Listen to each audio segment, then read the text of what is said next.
Setelah sukses menyelenggarakan kejuaraan dunia MXGP 2019, Sumsel kembali dipercaya menggelar kejuaraan bowling dunia pada November 2019 mendatang.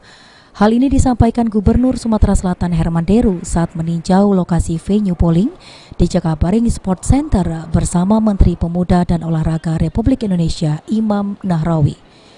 Diprediksi pegelaran kejuaraan bowling dunia ini akan berlangsung di Kota Palembang, Indonesia pada tanggal 16 hingga 24 November 2019 di Jakabaring Sport City Bowling Center.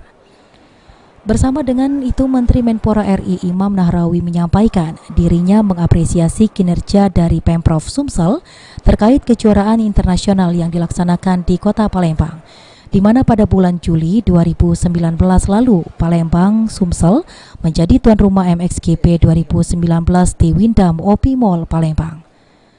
Sesuai dengan arahan Presiden Republik Indonesia, venue dengan standar internasional harus betul-betul dimanfaatkan dengan baik. Imam Nahrawi juga mengucapkan terima kasih kepada Ketua Umum Bowling yang telah membawa pelatnas bowling Indonesia ke Jakabaring Sport City Palembang bersamaan dengan kehadirannya di venue bowling Palembang. Saya tadi sudah usul kepada Pak Gubernur, kita terus mendorong agar lebih banyak pertandingan baik skala nasional maupun juga mendorong POI atau Federasi Asia maupun Dunia Bowling untuk membawa kejuaraan level itu ke Jakarta. Dekat sudah ada. Ade Sunandar, PAL TV.